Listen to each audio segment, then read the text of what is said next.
औज़ुबिल्लाहि मिनश्शैतानिर्रजीम बिस्मिल्लाहिर्रहमानिर्रहीम। मेरे तमाम नाज़रीन, मेरी माएँ, मेरी बहनें, मेरी बेटियाँ, मेरी सबको मेरी तरफ़ से अस्सलामु अलैकुम। आज मैंने उस ख़बीस इंसान का, जिसको उर्फ़ आम में मुफ्ती कहते हैं, उसका एक पूरा मैंने हल्फिया बयान ख़ुद उसके मुँह से सुना है, जो उसने हलफ़ पहले दिया था। तो बॉडी लैंग्वेज तजर्बे की बुनियाद पे सब समझा जा सकता है। बॉडी लैंग्वेज ही बता रही थी कि ये मुनाफिक इंसान कुरान पे हाथ रख के झूठ बोल रहा है, कि वो हाथ उसने कुरान पे रखे हुए हैं और अपने साथ के उस्ताद के ख़िलाफ़ बोल रहा है कि उस्ताद की साजिश है। और साथ ही वो मदरसे के वो मतलब जो किसी ज़माने में सीनियर होते थे, वो फौत हो गए, उनके बेटों के ऊपर इल्ज़ाम लगा रहा है कि वो मदरसे पे कब्ज़ा करना चाहते हैं। तो इन बयानों में बिल्कुल भी ना आए, ये झूठा है। और दूसरे नंबर पे एक वीडियो और भी मैंने देखी कि जी अगर एक मुफ्ती ने इस तरह का हरकत कर दी तो मदरसों के ख़िलाफ़ क्यों हो गए हैं? तो मदरसों के ख़िलाफ़ इसलिए हैं मेरे प्यारे भाई कि इन मदरसों ने कभी ज़िंदगी भर स्कूल की शक्ल नहीं देखी। खुद ही ये बैठते हैं, खुद ही ये पढ़ते हैं, खुद ही अपने आप को पास करके दरस निज़ामी, बाद में पता चलता है कि दरस निज़ामी तो ग्रेजुएशन के बराबर है, और ये डिस्ट्रिक्ट खतीब भर्ती हो जाते हैं। उतनी मराद ये भी लेते हैं जितने वो बीए पास जो बेचारे रगड़ रगड़ रगड़ के। मैं बताता हूँ कि मैंने पहला इम्तिहान दिया मिडल का, और डायरेक्टरेट को, स्कूल को नहीं डायरेक्टरेट को दिया। दूसरा इम्तिहान दिया मैट्रिक का अपने सरगोदा बोर्ड को। तीसरा इम्तिहान दिया मैंने इस्लामाबाद में अल्लामा इकबाल ओपन यूनिवर्सिटी को 12वीं का। 14वीं का इम्तिहान मैंने दिया पंजाब यूनिवर्सिटी को।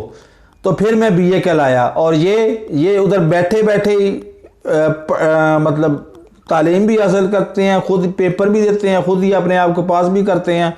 और ये 16 साल बाद ये बीए पास के बराबर की जॉब लेके बैठे होते हैं और बीए पास की मराद भी ले रहे होते हैं। तो निज़ाम का ये सिस्टम है। और इनकी अपना किरदार ये चीख चीख के कहता है कि दो में से एक चीज़ कर दो, अव्वल तो ये मदरसे ही ख़त्म कर दो, नहीं तो कानून बना दो कि जो भी मदरसा खोलेगा पहले वो मेडिकली उसको मतलब नामर्द किया जाएगा, फिर वो मदरसा खोलेगा। कि इनके हाथों से किसी की इज्जत भी नहीं है। अब आप खुद देख लें कि ये जो मुफ्ती है, जो अपने आप को उस हलफ के दौरान भी कह रहा है कि नायब अमीर ज़िला लाहौर, मतलब आपके पता ही है उनको उनके बड़ों का, कि नायब अमीर ज़िला लाहौर। तो इनके उस मुफ्ती ने एक दाढ़ी वाले शख्स को नहीं छोड़ा, तो मासूम बच्चों को क्या वो छोड़ेंगे? और जो कहते हैं कि जी अगर आप बच्चों को मदरसों में नहीं भेज सकते तो फिर यूनिवर्सिटियों में भी यही हाल था, यूनिवर्सिटियों में ना भेजिए। तो यूनिवर्सिटियों में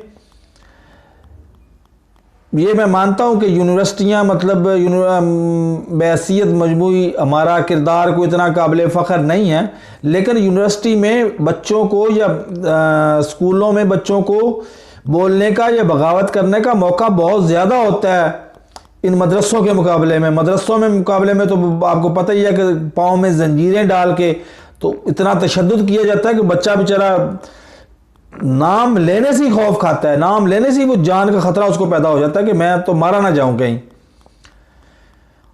तो सबसे पहले तो मैं भरपूर इमरान खान साहब, अपना वज़ीर-ए-आज़म साहब से भरपूर अपील करूंगा कि इन मदरसों को ख़त्म करें। अगर मदरसों को ख़त्म नहीं कर सकते तो जो भी मदरसा बनाए पहले उसको नामर्द करें, फिर मदरसा बनाएं, ताकि उसके मतलब बदफेलियों से हमारे बच्चे तो महफूज रह सके ना।